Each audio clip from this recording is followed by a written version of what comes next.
உன் கேள்விக்கு கண்டிப்பா நான் பதில் சொல்றேன். ஆனா அதுக்கு முன்னாடி ஷர்மிளா எங்க இருக்கா? அவளையும் வர சொன்னா 2 பேரையும் ஒன்னா வச்சுக்கிட்டே சொல்லிடுறேன். ஏன்னா அவங்க அப்பா இன்னைக்கு எவ்வளவு பெரிய சாதனையை படைச்சிருக்கான்னு தெரிஞ்சா அவ ரொம்ப சந்தோஷப்படுவாள்ல. அவளையும் கூப்பிடு என்று சொல்ல கணேஷின் வாயிலிருந்து சாதனை என்ற வார்த்தையை கேட்ட தீபக் டென்ஷன் ஆகிவிட்டான். சாதனையா? என்ன பண்ணிட்டு வந்தாருன்னு தெரியலையே. இவர் சொல்ற சாதனையை கேட்டு ஷர்மிளா டென்ஷன் ஆகாம இருக்கணுமே என்று நினைத்த தீபக், அங்கிள் நீங்க என்கிட்டயே சொல்லுங்க, நான் ஷர்மிளா கிட்ட சொல்லிக்கிறேன். பாவம் அங்கிள், அவ வெளியில அலைஞ்சிட்டு வந்து ரொம்ப டயர்டா ரெஸ்ட் எடுக்க போயிட்டா. இந்நேரம் தூங்கிட்டு இருப்பான்னு நினைக்கிறேன். நீங்க எதுவா இருந்தாலும் என்கிட்டயே சொல்லுங்க என்று சொன்னான்.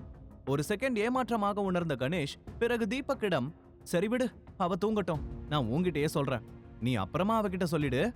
என்ன நடந்துச்சுன்னா, நான் பிரேக்ஃபாஸ்ட் சாப்பிட்டதுக்கு அப்புறமா கொஞ்ச நேரம் நல்லா தூங்கிட்டு இருந்தேன். அப்ப எனக்கு திடீர்னு தண்ணி தாகமா இருந்துச்சு. கண்ணை திறந்து பார்க்கும்போது என் ரூம்ல ஒரு கிளாஸ் கூட இல்ல. அதனால நான் நேரா கிச்சனுக்கு போனேன்.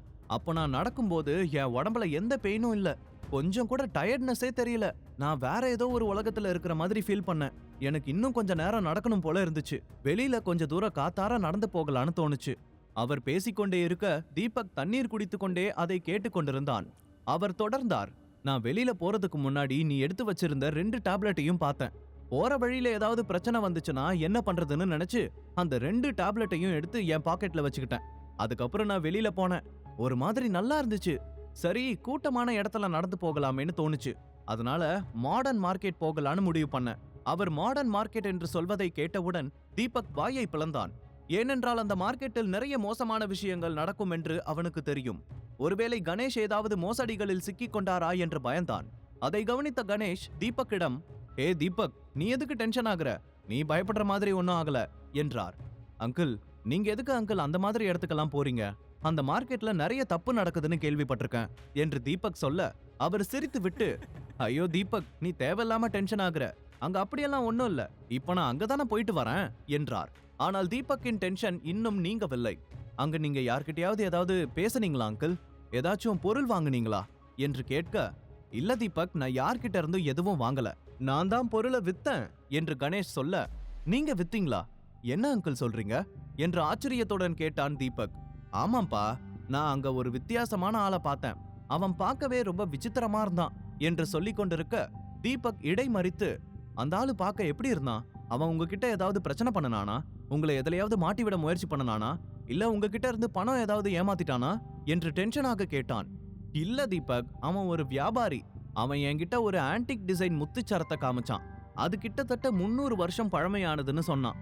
வயசான காலத்துல அத கையில வச்சு தினமும் ஜபம் பண்ணுனா நேரா சொர்க்கத்துக்கே போயிடுவீங்கன்னு சொன்னான் என்று கணேஷ் சொல்ல, நீங்க என்ன பண்ணீங்க அங்கிள்? அவன் சொன்னதை நம்பி அதை வாங்கிட்டீங்களா என்று கேட்டான் தீபக்.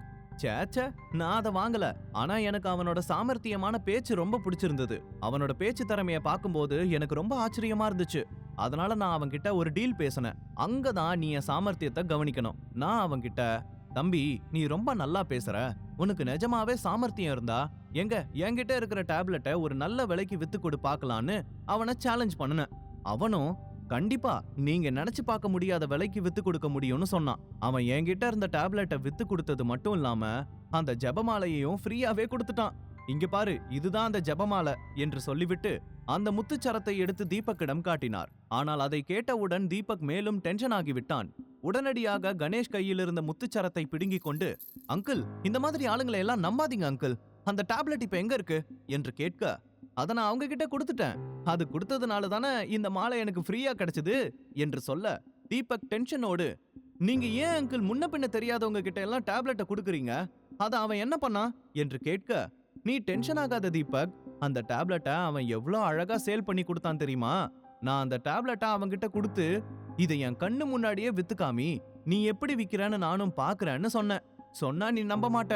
அவன் அந்த 2 டேப்லெட்டையும் எத்தனை ரூபாய்க்கு வித்திருப்பான்னு சொல்லு பார்க்கலாம் என்றார். என்ன, மிஞ்சி போனா ஒரு டேப்லெட்டை ஒரு 200 ரூபாய்க்கு வித்திருப்பானா என்று கேட்க கணேஷ் இல்லை என்று தலையசைத்தார். அப்படின்னா ஒரு டேப்லெட் 500 ரூபாய்க்கா வித்தான் என்று சற்று ஆச்சரியத்தோடு கேட்க கணேஷ் அதையும் மறுத்து தலையசைத்தார். அதற்கு மேல் தீபக் பொறுமையை இழந்து விட்டான். எனக்கு தெரியல அங்கிள், நீங்களே சொல்லுங்க என்று சொல்ல அதற்கு அவர், ஒரு டேப்லெட் மட்டுமே 50,000 rupees என்று அழுத்தம் திருத்தமாக சொல்ல அதை கேட்ட தீபக்கு தலையே சுற்றியது. வாட், 50,000? நீங்க ஒன்னும் காமெடி பண்ணலையே என்று நம்ப முடியாமல் கேட்க, பாத்தியா, நீ நம்ப மாட்டேன்னு நான் அப்பவே சொன்னேன்ல. ஆனா அதுதான் நடந்துச்சு தீபக். என் கண்ணு முன்னாடி தான் அவன் ஒரு டேப்லெட்டை 50,000க்கு வித்து கொடுத்தான். நான் சொல்றதுல உனக்கு நம்பிக்கை இல்லனா இத நீயே பாரு என்று சொல்லிக்கொண்டே கணேஷ் தன் கையில் இருந்த 2 ரூபாய் பணக்கட்டுகளை எடுத்து தீபக்கிடம் நீட்டினார். தீபக்கால் இதையெல்லாம் நம்பவே முடியவில்லை. இதுல மொத்தமா 1 லாக் இருக்கு. நீ ஒரு அற்புதமான டாக்டர் தான் தீபக். ஏன்னா நீ கொடுத்த டேப்லெட்டால நான் குணமானது மட்டும் இல்லாம அது மூலமா ஒரே நாள்ல 1 லாக் பணமும் சம்பாதிச்சிட்டேன். இன்னைக்கு நான் ரொம்ப ஹாப்பியா இருக்கேன். இந்த 2 டேப்லெட்லயே எனக்கு இவ்ளோ லாபம் கிடைச்சிருக்குன்னா இது மாதிரி 100 டேப்லெட்ஸ் இருந்தா இன்னமும் எவ்வளவு கிடைக்கும்னு நினைச்சாலே பிரமிப்பா இல்ல? இதுக்கெல்லாம் காரணம் அந்த ஆளோட திறமை தான்.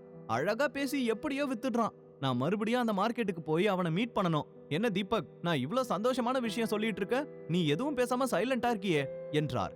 நான் என்ன சொல்றது அங்கிள், அந்த மார்க்கெட்ல நிறைய இன்சிடென்ட்ஸ் நடக்குதுன்னு நான் கேள்விப்பட்டிருக்கேன். வயசானவங்களையும் அப்பாவி பெண்களையும் குறி வச்சு அவங்கள ஏமாத்தி பணம் பறிக்கிறாங்க. வேண்டாம் அங்கிள், அவங்க வலையில நீங்களும் மாட்டிக்காதீங்க.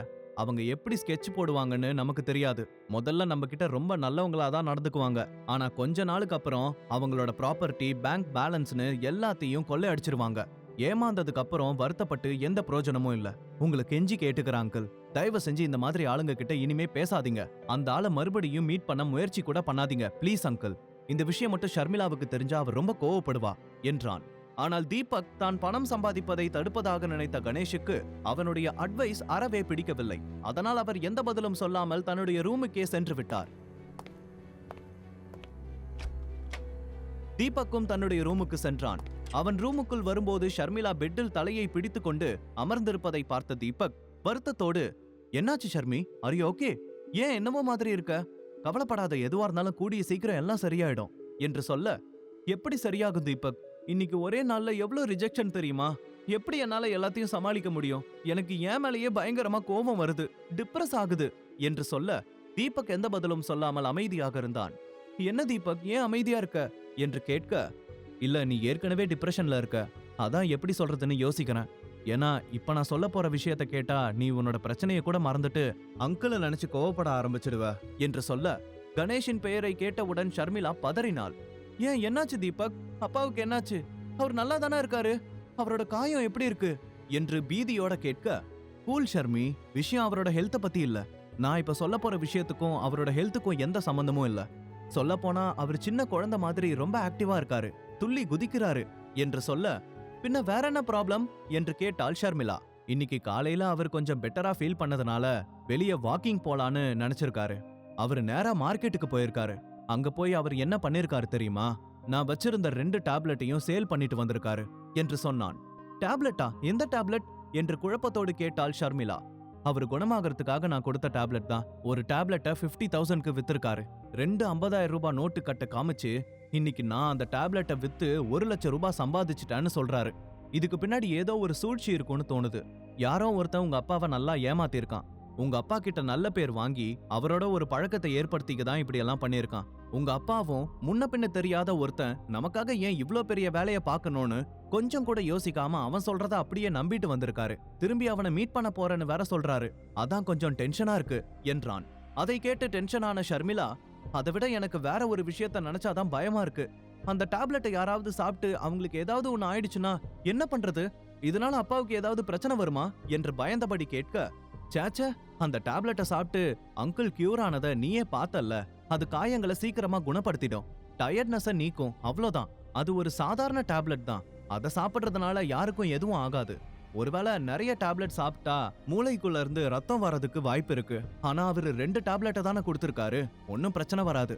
வெறும் 10 ரூபாய் டேப்லெட்டை 50,000 ரூபாய்க்கு வித்திருக்காரு. அதுதான் எனக்கு ஆச்சரியமா இருக்கு. தீபக் பேசி கொண்டிருக்க ஷர்மிளா அந்த டேப்லெட்டின் சைடு எஃபெக்டை நினைத்து பயந்தாள். ஆனா ஷியோரா தெரியும்ல தீபக், அந்த டேப்லெட்டை சாப்பிடுறதுனால யாருக்கும் எதுவும் ஆகாதுல்ல என்று மீண்டும் கேட்க, எதுவும் ஆகாது ஷர்மி. சில பணக்கார பசங்க அவங்க கெத்த காமிச்சுக்கிறதுக்காக இந்த மாதிரி சாதாரண விஷயத்த கூட அதிக விலை கொடுத்து வாங்குவாங்க. அதை விடு, அதை பத்தி அப்புறம் யோசிக்கலாம். நான் உன்கிட்ட ஒரு முக்கியமான விஷயம் சொல்லணும். நாளைக்கு காலையில 9 மணிக்கு நீ ரெடியாரு. நாளைக்கு உனக்கு ஒரு இன்டர்வியூ இருக்கு. அதை கேட்ட ஷர்மிளா ஆச்சரியத்தோடு, இன்டர்வியூவா? எனக்கா? இன்னைக்கே நான் எல்லா இன்டர்வியூவையும் அட்டன் பண்ணி முடிச்சிட்டேனே, வேற எங்கேயும் நான் அப்ளை பண்ணவே இல்லையே என்று குழப்பத்தோடு கேட்க, நீ அப்ளை பண்ணல, நான் தான் உனக்காக அப்ளை பண்ண. நாளைக்கு காலையில நாம அங்க போகலாம் என்றான். தீபக் நினைத்தால் இன்டர்வியூ இல்லாமலேயே அவளுக்கு வேலை கிடைக்க ஏற்பாடு செய்ய முடியும். ஆனால் ஷர்மிளாவுக்கு செல்ஃப் ரெஸ்பெக்ட் அதிகம். அதனால் தான் அவன் இன்டர்வியூவுக்கு ஏற்பாடு செய்திருந்தான். ஆனால் ஷர்மிளாவின் முகத்தில் இன்னும் கவலை தெரிந்தது. என்னாச்சு ஷர்மி? ஏன் இன்னும் டென்ஷனா இருக்க? நான் எவ்வளவு பெரிய விஷயம் சொல்லியிருக்கேன், சந்தோஷப்படுவேன்னு பார்த்தா இப்படி உம்முன்னு இருக்கியே. அப்படின்னா இந்த இன்டர்வியூவை நினைச்சு உனக்கு ஹாப்பி இல்லையா என்று கேட்க, உண்மையை சொல்லு, இந்த இன்டர்வியூக்காக நீ யார்கிட்டயும் கெஞ்சலல்ல. நீ என்ன நினைச்சு ரொம்ப கவலைப்படுறன்னு எனக்கு தெரியும். ஆனா அதுக்காக நீ உன்னோட செல்ஃப் ரெஸ்பெக்டை இழக்கிறத நான் விரும்பல. உண்மையை சொல்லு தீபக், நீ இந்த வாய்ப்புக்காக கெஞ்சினியா என்று கேட்க, ஷர்மிளாவின் வார்த்தைகளை கேட்டு அவன் மிகவும் மகிழ்ச்சி அடைந்தான். பிறகு அவளிடம் அன்போடு, அப்படி இல்ல ஷர்மிளா, நான் நிஜமா தான் சொல்றேன், என்ன நம்பு. இந்த இன்டர்வியூக்காக நான் யார்கிட்டயும் கெஞ்சல. அங்கிள் பெட்டரா இருக்காரு. சோ நாளைக்கு நானே உன்னை இன்டர்வியூக்கு கூட்டிட்டு போறேன் என்றான். அவன் கடைசியாக சொன்ன வார்த்தைகள் ஷர்மிளாவின் முகத்தில் ஒரு பிரகாசத்தை ஏற்படுத்தியது. மறுநாள் இருவரும் 9 மணிக்கு ரெடியாகி காரில் புறப்பட்டார்கள். வீட்டிலிருந்து சுமார் 15 அல்லது 20 நிமிடங்கள் பயணம் செய்து கொண்டிருந்த போது ஓரிடத்தில் கார் பஞ்சர் ஆகி நின்று விட்டது. என்னாச்சு தீபக், ஏன் கார் ஸ்டாப் ஆயிடுச்சு? அதான் எனக்கும் தெரியல. ஒரு 10 நிமிஷம் இரு, பாக்குறேன். தீபக் செக் பண்ணிவிட்டு ஷர்மிளாவிடம், இது வேலைக்கு ஆகாது, நீ வெளியே வா, நாம ஒரு டாக்ஸியை பிடிச்சு போகலாம். இந்த கார் பஞ்சர் ஆயிடுச்சு, இதுக்கு மேல ஒரு இன்ச்சு கூட மூவ் ஆகாது. இன்டர்வியூ கரெக்ட் டைமுக்கு போறது ரொம்ப முக்கியம் என்றான். ஷர்மிளா வெளியே வர இருவரும் டாக்ஸிக்காக காத்திருந்தார்கள். ஆனால் டாக்ஸி எதுவும் வரவில்லை. இருவரும் சில அடிகள் நடந்து சென்று கொண்டிருந்த போது அவர்களுக்கு எதிரில் ஒரு கருப்பு நிற கார் அவர்களை உரசுவது போல வந்து நின்றது. அந்த காரின் கண்ணாடி இறங்க அதற்குள் பரீட்சையப்பட்ட ஒரு முகத்தை பார்த்தார்கள். காரில் இருந்த நபர் யார்? கணேஷ் மாத்திரைகளை அதிக விலைக்கு விற்றதால் தீபக்கு ஏதாவது சிக்கல் வருமா? முழு கதையையும் கேட்டு மகிழ பாக்கெட் FM ஏபி டவுன்லோட் செய்யுங்கள். லிங்க் டிஸ்கிரிப்ஷனில் கொடுக்கப்பட்டுள்ளது.